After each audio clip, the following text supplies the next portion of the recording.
Put it here. I think our names are over there. Thank you.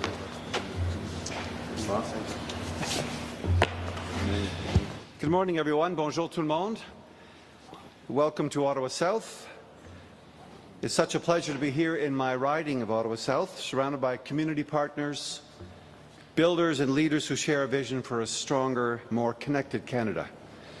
Because when we invest in our communities, we invest in people, we create good jobs, make life more affordable, and lay the foundation for long-term growth and opportunity.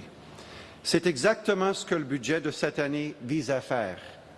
Soutenir les familles, stimuler la croissance et bâtir un avenir plus juste et plus durable pour tous les Canadiens. Et c'est grâce à un leadership clair, axé sur les résultats, que notre pays continue d'aller de l'avant. Alors c'est avec une grande fierté que je vous présente le Premier ministre du Canada et député de Nepean, le très honorable. It's with great pleasure, great pride that I introduce the Prime Minister of Canada and the MP for the riding of Nepean, the Right Honourable Mark Carney. Thank you. Thank you very much, Minister. Thank you, David. Good morning, everyone. Bonjour tout le monde. I want to thank my colleagues from the National Capital Region for joining me, and I would especially like to thank Chris D'Entremont, the Member for Parliament for Acadie, Annapolis. I'm honoured to welcome him as the newest member of our government caucus. Chris est un leader de sa communauté et un parlementaire dévoué, des qualités qu'il a notamment démontrées quand il était président adjoint de la Chambre des communes.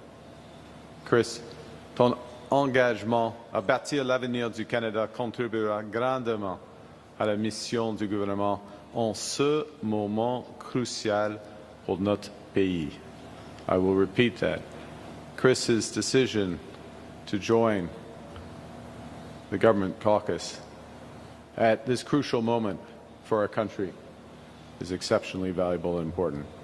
C'est un plaisir pour moi et nos collègues d'être ici au dépôt Albion, un endroit où des ingénieurs, des soudeurs et des machinistes unissent leurs compétences pour construire des infrastructures qui durent.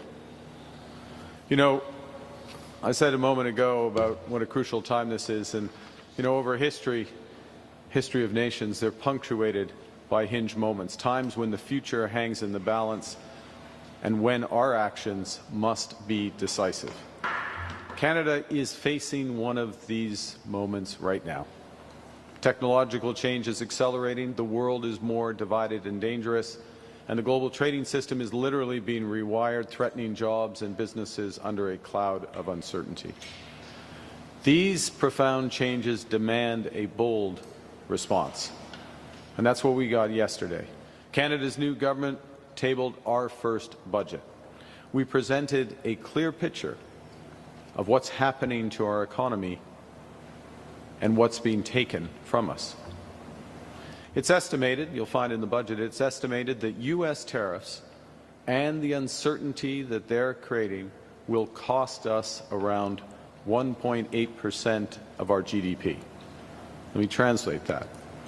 That's about $50 billion lost from our economy, or the equivalent of $1,300 for every Canadian. Now, while we can't control what the U.S. does, we can decide what happens here. This is Canada, and we can build the future we want for ourselves. We can get that money back and more. Nous sommes maîtres chez nous. Ce sont les Canadiens qui vont décider ce qui se passe ici. C'est notre pays, c'est votre avenir. Nous allons vous le redonner.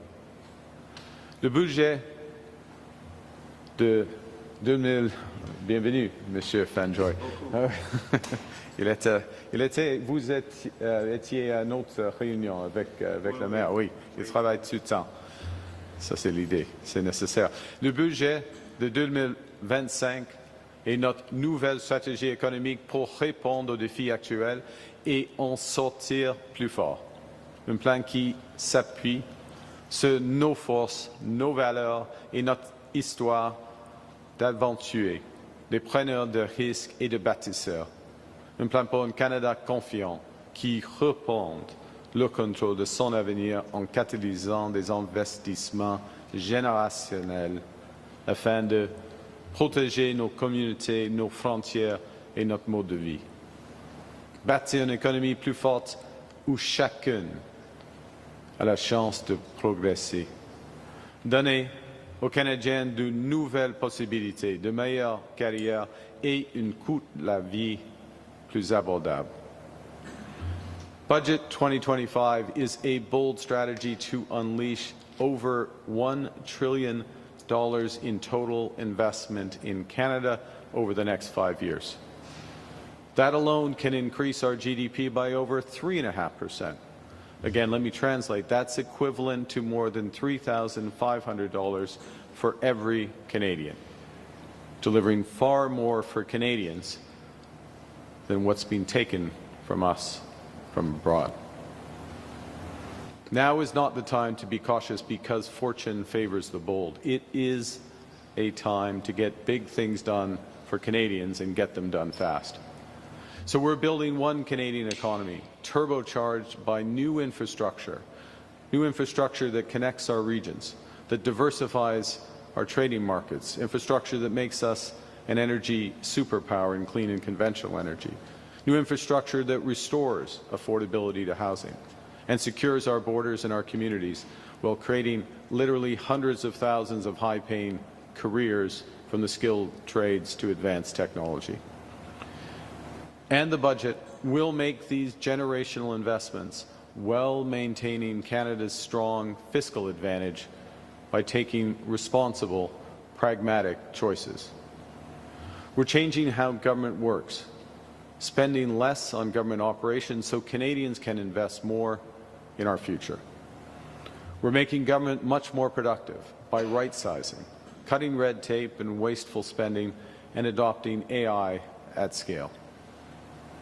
All of this so that Canadians can count on their government to be more efficient in delivering the services that matter to you. We're slowing growth in direct program spending from 8% to under 1%. We will balance our operational budget over the next 3 years, and we will maintain the strongest balance sheet in the G7. Building the future we want starts with building the communities that we want. And some of the biggest investments in Budget 2025 are in local infrastructure, including through a new $50 billion Build Communities Strong Fund.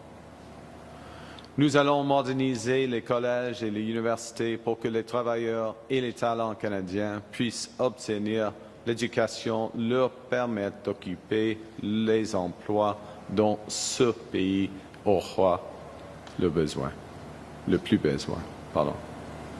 Nous allons investir dans de nouvelles écoles de médecins afin de remédier à la pénurie nationale de médecins et d'infirmières et afin d'offrir aux Canadiens les soins dont ils ont besoin.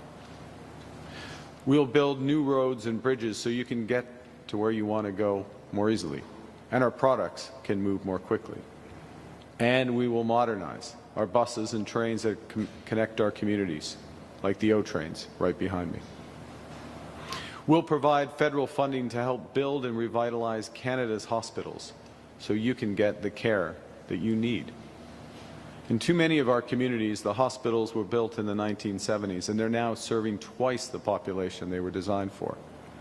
So we're going to deploy $5 billion to build more emergency departments and new urgent care centers, and to procure modern equipment so doctors and nurses can deliver care faster and better. Nous investirons le capital public limité de façon à créer de la certitude et à attirer les investissements privés partout au pays. Les fonds Bâtir des communautés fortes comblera le déficit d'infrastructure du Canada et contribuera à rebâtir notre productivité. Nous travaillerons avec les provinces et les territoires de manière à stimuler davantage d'investissements, en égalant les fonds ou en éliminant certains frais de développement. Si un gouvernement local facilite la construction de logements plus rapidement, notre gouvernement l'aidera à en construire encore davantage. C'est comme ça que les incentives doivent fonctionner. Tous les ordres de gouvernement qui tirent dans la même direction vers le même objectif. With Build Canada Homes, we're turbocharging housing construction and mainstreaming advanced methods of construction, with the potential to cut building timelines by 50%, reduce costs by 20%, and lower emissions by 20%.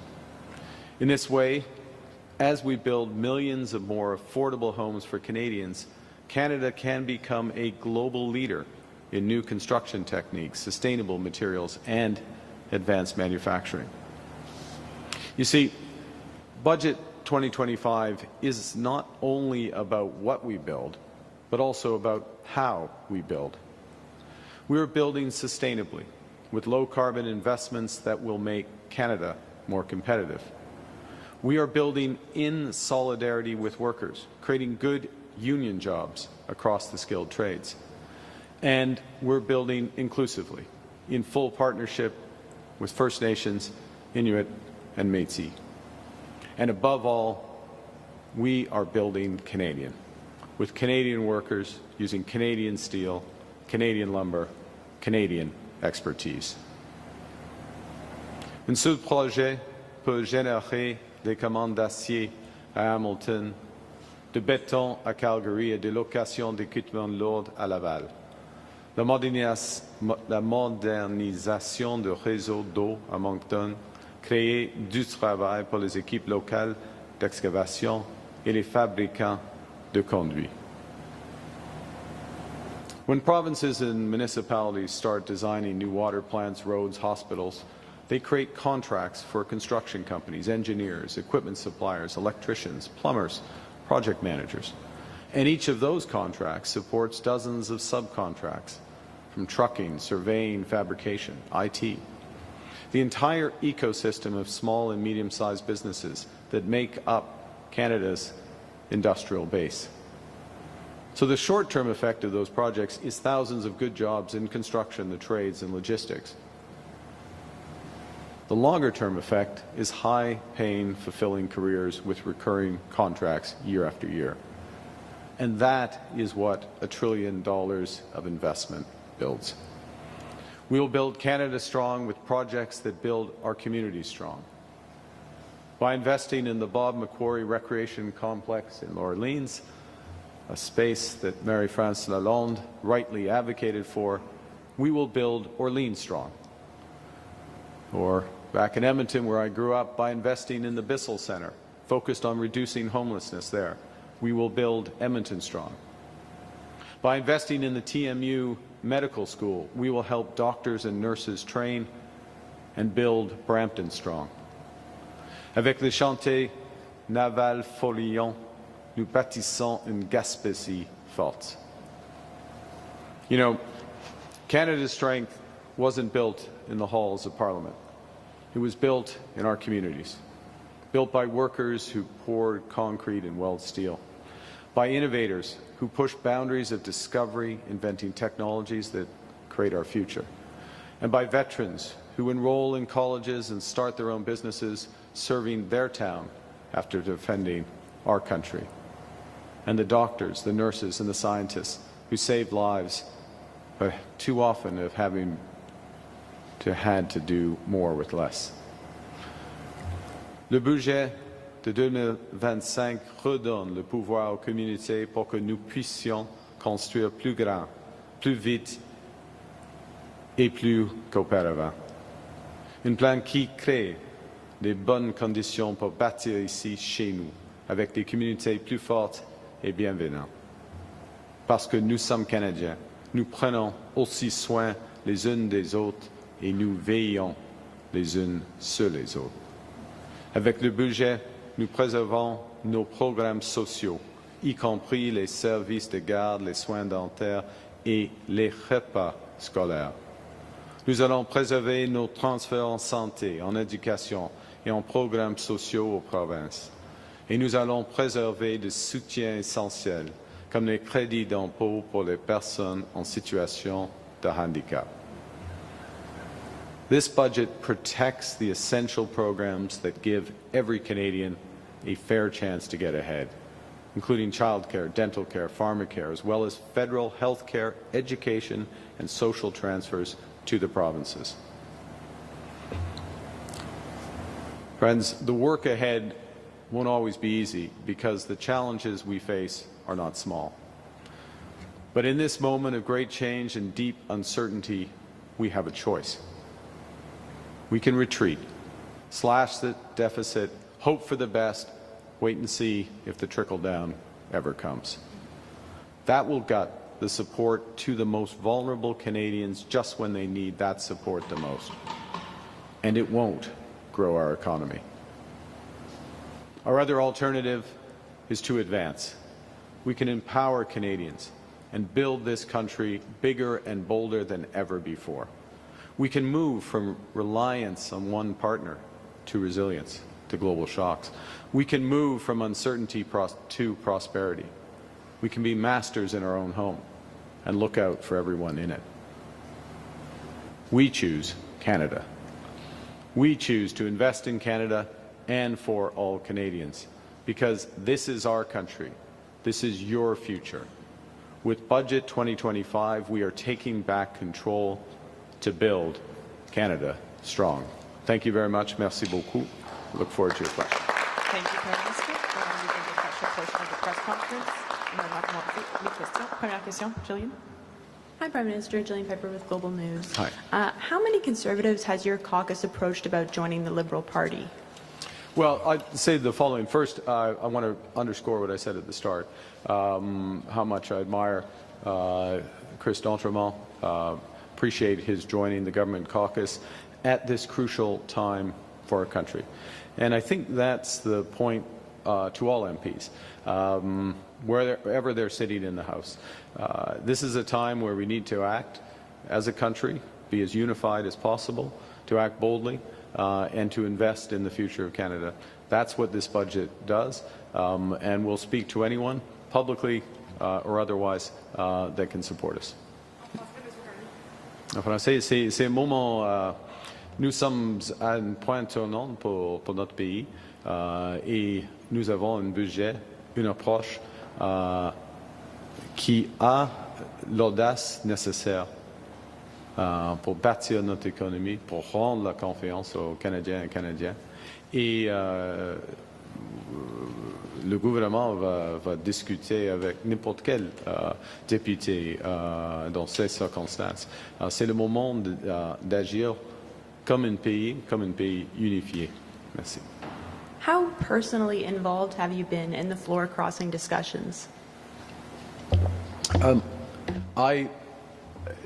The first and foremost, I'm going to go back to what I just said, which is that we put forward to the House a plan that meets the moment, that manages the federal finances in a prudent, responsible, pragmatic way, gets spending down, and creates this prospect of investment on a scale that we haven't seen for generations, investment that will more than give us back what the Americans are taking away with the tariffs and the uncertainty.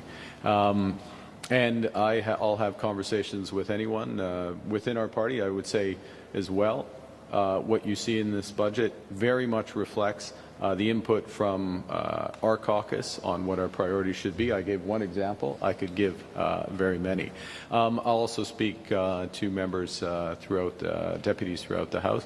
Mr. D'Entremont and I had discussion in advance of his decision, as was appropriate, because he wanted, I'm going to speak for you, and you'll have a chance to speak to him afterwards, but if I may, I think he wanted to test what we were going to do in the budget and the scope of what's required, and to see that there was the alignment. And you can see that there is that alignment. And as I'll just reinforce, this is a time for us to come together as much as possible in the interests of our country. Next question, Mike. Hi, Prime Minister Mike Lucatero with CTV News. You mentioned it just 2 seconds ago. Do you think I could ask a question of Mr. D'Entremont? We'll arrange. Can I finish my press conference, and then we'll have the more interesting press conference after? This is equally I'm the interesting, warm up. In the same vein, though, how open are you to negotiations with other parties over this budget, or is it take it or leave it? Well, look, there were differing degrees of input which we received from the various opposition parties, and I think there's a lot in this budget. I know, in fact, that there's a lot in this budget that reflects the input from those parties, from specific projects to certain programs and reinvestment in them. And so those parties are aware, and part of this is a process of digesting the budget as well. Can you be more specific on what was in there from other parties? Well, I mean it's more a question for the other parties, but I'm aware. Look, in many cases there's again an alignment in terms of what their priorities are, and what the government's were. Let's see. Good morning, Bill Curry from the Globe and Mail. Desjardins Economics, their budget reaction was that it was more of the same and a missed opportunity. Others in the business community were similarly underwhelmed in their reaction. Do you think you might have overhyped this budget? Look, this budget is a sea change in the approach for the government. Let me give you a couple of elements of that. First, just on the spending side, that shift from 8% spending growth, which has been the case year after year, that's the average for the last decade. We're shifting on a go-forward basis to less than 1% spending, operational spending, first point. Secondly, the scale of investment that has not been seen full stop, okay? And the fact that we're catalyzing on a cash basis more than $400 billion of investment through the budget process itself. So that includes direct investment. So, for example, what we're talking about today, infrastructure money that might go to a different level of government and be invested directly, or very important, I would think unprecedented, changes to the tax system to incentivize business investment, the productivity super deduction, which is there, which can be stacked alongside investment tax credits, which are confirmed and extended across a whole suite of clean energy. That catalyzes the broader investment. So you have a change in terms of how we're managing our spending, orders of magnitude change in the speed of, or in the control of spending that's there. You have a change in the scale of investment that's being put in place, not just by the federal government, but it's being catalyzed elsewhere, and creates a level of growth, which we prudently do not account for. Right? We prudently do not account. We don't adjust the forecast for that, the payback from that investment, and payback there will be. We're gonna realize that over time. So it's look. I've been around a lot of budgets. This is a very different budget. I have a different view than the way you depicted it. Next question. Prime Minister. You know, I'm going to add one other thing. I'm going to add one other thing just while I'm on it, which is, if you look at the effective tax rate on investment for Canada, it is the lowest in the G7. It is 3 percentage points lower in the United States, and that is after the much vaunted one big beautiful bill. This is the country to invest in. Thank you. Hi, Prime Minister. Tom Perry, CBC. Yeah. I know you're willing to talk to anyone, but I'm wondering, are you or any members of your team actually in conversations with other members of the opposition to try to get them to join the I'm in conversation with you right now, so I can't be talking to anyone else. But the Parliament works well. I'm new to Parliament. My view is always I will talk to anyone. It's part of our job is to talk to each other. You get ideas. You learn a lot when you're listening more than you're talking. So we seek out different opinions. I do that. I do that with the premiers. I do it with other members of Parliament. We'll continue to do that. Can I ask you then, I guess, on conversations? What's the current state of, I guess, your communication with the U.S. president in terms of reviving trade talks? We'll see. The talks are not yet revived. I last spoke to the U.S. president a few days ago in Asia. C'est la même situation avec les Américaines et la dernière fois que j'ai eu une conversation avec le président des États-Unis, c'était en Asie. On a fait un petit échange en ce qui concerne la série mondiale. Next question. Prochaine question. Yasmine Média avec Radio-Canada. Avez-vous fait des promesses à M. d'Entremont? Lui avez-vous offert un poste de ministre, par exemple? Non, absolument pas. C'était juste comme il apparaît, c'est un moment acharné pour notre pays et nous sommes d'accord avec l'approche. Vous pouvez poser la question évidemment à lui, mais c'est seulement une question quelles sont les meilleures politiques pour le Canada à ce moment ici. Oui ou non, est-ce que vous avez rencontré personnellement d'autres députés de l'opposition? Je vois d'autres députés tout le temps. Pour les courtiser? Il y en a plusieurs. J'ai eu des conversations, plusieurs conversations. Je suis un membre de la Chambre de communes. Ça, c'est le job. C'est le nombre de parlements.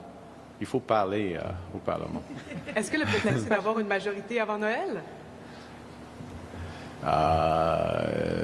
Ça vaut mieux pour le Canada d'avoir une majorité pour ce budget. Next question. Prochaine question. Good morning. Morning, Greg. The Liberals writ large have run deficits for a decade now. This is also one of the largest deficits outside of COVID. Is there a philosophy behind this? Are you into modern monetary theory? Are you a Keynesian? Come on, Greg, you know better than to how throw can these Canadians insults. be presented with continuing budget deficits with no plan to balance? That's pas du tout. Okay. All right. First, we have the best balance sheet in the G7. We have one of the best in the OECD, so the 30 countries of the OECD. We have the second lowest deficit in the G7. We have one of the lowest deficits in the OECD. That continues to be the case over the forecast period. That's the first point. The second is the philosophy, the approach.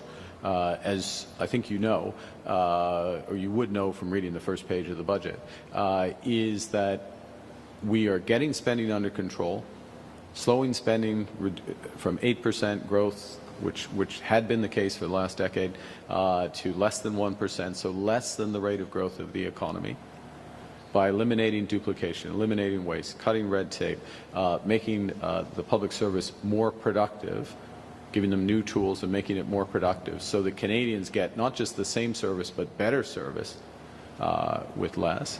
So we're doing that over the course. That's new. And any deficit financing is for the investment that is going to grow this economy. And that's the amount that leads to that $1 trillion of overall investment, which is worth, in the estimation of, well, half of that, candidly, it's only estimate. The estimate I gave you, the $3,500 per head for every Canadian, is based on only half of that amount. You'll find that in the budget documents. Hopefully you were in the lockup for several hours and you had time to read it. So that's the approach. And that's a different approach. It's an approach that grows the economy. And let's be clear where we are. We're in a situation where the change in U.S. tariffs, where the uncertainty caused by all the changes in the world and all the pressures in the world are holding our economy back. We choose to move forward. We choose Canada. We choose with confidence to invest in Canada. And that's what is going to bring us the prosperity that Canadians deserve. Let's see. Next question. Nick. Morning, Prime Minister. Morning. Murray from Canadian Press.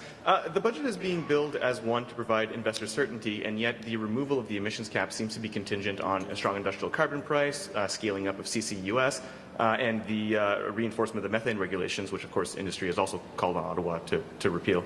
So my question is, in the context of investor certainty, is Cabinet directing ECCC to continue its work on the emissions cap to track for 2030? And if not, what's the trigger point for ECCC to cease their work, again, to give industry that certainty? Two things.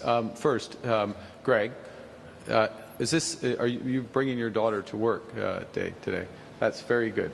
Very good. Very good.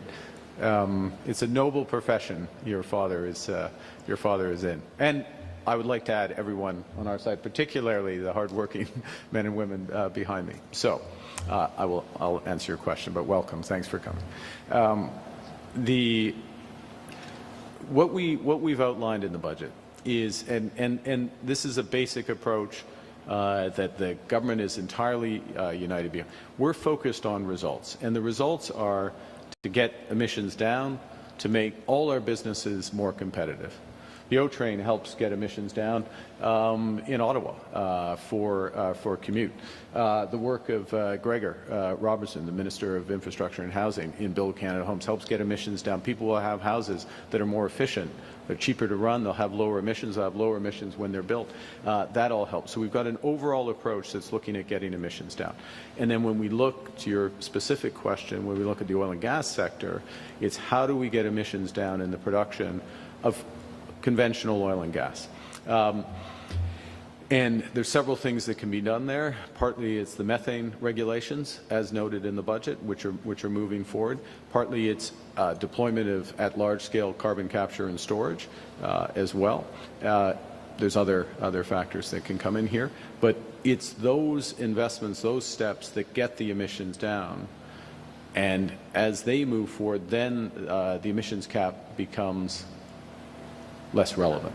Yeah, becomes less relevant. We explicitly say that in the budget, but that depends on having those measures in place and people moving forward on that. Right. So I'll ask again then: is the Cabinet directing ECCC to continue its work? The Cabinet doesn't direct. Well, Cabinets don't direct departments. Is ECCC continuing to work towards tracking for 2030 on the emissions cap? We're working on we have a strategy, a climate competitiveness strategy, which. The broad strokes are outlined in the budget. You'll see more from the Minister of Environment and Climate Change in the coming weeks on that. And the strategy is focused on getting emissions down, making Canadian businesses more competitive, saving Canadians money. Merci. Sur quel aspect? Pardon? La cible est-elle pour 2030 ou est-ce qu'on abandonne 2030? On ne l'abandonne pas. Le cible, ouais.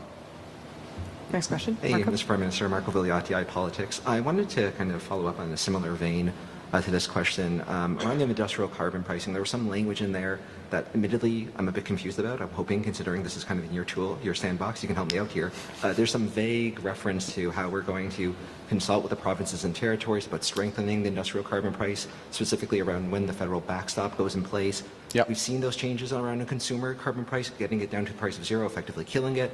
Are we going to see something similar? What assurances can you give to? What assurances can you give to Canadians, to members of your own caucus, that these changes, that these consultations with the provinces and territories won't lead to an immense weakening of the industrial carbon price? The assurance is in the budget, where we talk about strengthening the industrial carbon price and strengthening the backstop. And there's various ways to do that. And as you probably know, is that different provinces have different carbon pricing approaches, different carbon markets in some cases.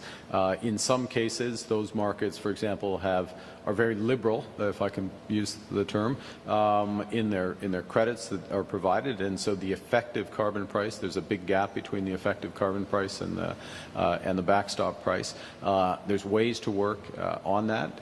And we believe in cooperative federalism, so we don't just say by fiat this is what you're going to do. We work with the provinces in order to, as I say, to tighten the system. Can I just get clarity on one other thing? I think during the campaign, maybe during the leadership campaign, there was talk about a carbon border adjustment mechanism. I didn't see that in the budget. Maybe I missed it. Is this still something that you're pursuing? Look, the issues around carbon CBAM. First thing. The carbon border adjustment mechanism, pardon me. The fact that we have an industrial carbon price will provide us market access for countries or jurisdictions, the European Union being the obvious one, that put in place a carbon border adjustment mechanism. So it is important. There's lots of reasons why it's important to have an industrial carbon price, but one of the reasons why it's important is for market access. And if we are diversifying, as we need to do, if we've taken one lesson from the experience of this year, it's that we need to diversify our markets abroad. It's an important component. There's a question whether we put in place a carbon border adjustment mechanism. It's something we're looking at, but it wasn't a budget initiative to do that. Thank you. Last question, dernière question. Ian? Good morning, Mr. Prime Minister. Ian Oster from the New York Times. On the $1 trillion, most of that's going to come from the private sector, right, ultimately? Well, the calculation of that is actually all from the private sector. So it I would say that it underweights the actual economic impact because there is a considerable amount of public investment as well. So my question is, Canada, as I don't need to tell you, is in competition for capital with the rest of the world. Tax is a consideration, but how do you persuade investors to invest into a country where the forecast at the moment is for decline rather than growth? Ian, I'm sorry to correct you. The forecast is for growth. The forecast of the IMF, which came out literally weeks ago, a couple of weeks ago, is that Canada will grow at the second fastest rate in the G7 after the United States. So now it's not growing under that forecast at a rate that we're satisfied with, or I think Canadians would be satisfied with. So it's not decline, it's growth. First point. Well, it's an important distinction. The second thing is that what we need in this circumstance is you do need several things. One, you need tax. Tax needs to be competitive. We are more than competitive. The marginal tax rate, the effective tax rate on new investment in Canada, that rate is much lower. So if you're actually investing in the future, the rate is much lower in Canada than it is in the United States. And in this budget, we made it lower still. Super productivity deduction is one of the major initiatives, which probably hasn't had the attention that it should. Investment tax credits for clean energy, the earlier questions around climate competitiveness, absolutely right, because that also goes on top of that, adds to the tax competitiveness there. As well, you need greater certainty about the speed with which regulatory decisions are going to be taken. The One Canadian Economy Act, the Build Canada Act, provides greater certainty for those large projects that help unlock broader investment, so we're providing that. And you need a country that's confident, that knows where it's going, a country that knows it's going to build millions more homes, a country that knows it's going to build community infrastructure from recreation centres in Orleans to new hospitals in Metro Toronto or in Quebec, that is building the kind of energy infrastructure that keeps our emissions down, makes us more competitive, building the infrastructure that unlocks one of the world's great resources of critical minerals and rare earths. You know, in this budget, we're put in place a $2 billion sovereign fund for critical minerals. Let me put that in context, since you're the New York Times. That is as big as what the United States and Australia put together with deserved fanfare, a big announcement in the Oval Office a few weeks ago. We're doing the same again, and we're doing it right here because we have the minerals right here in Canada. So I could go on. But I think some of your colleagues are interested in speaking to my new colleague, Monsieur d'Entremont. So the point is, all of that helps create it. I guess the other point I would say, and I'll finish on this, there is tremendous interest internationally in what's going on in Canada. I was in Asia, major sovereign wealth funds there, major investors are very interested in coming here. Investors in the Gulf, same thing, investors in Europe, investors more broadly. And that's on top of the fact that we have more than $2 trillion of institutional capital in this country, and the pension funds who make their own decisions on how they're going to invest, but we're creating a better investment environment for them. Thank you, Prime Minister. Thank you very much. Vice-président press conference, c'est ce qui m'a fait notre conférence de presse. Merci. Merci beaucoup. Thank you. All right. There you go.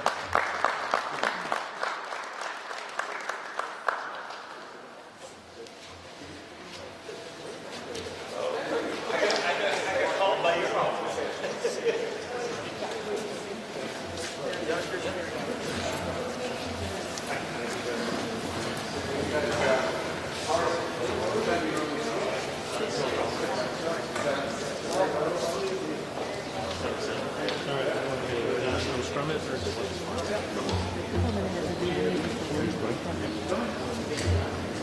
guys. How are you?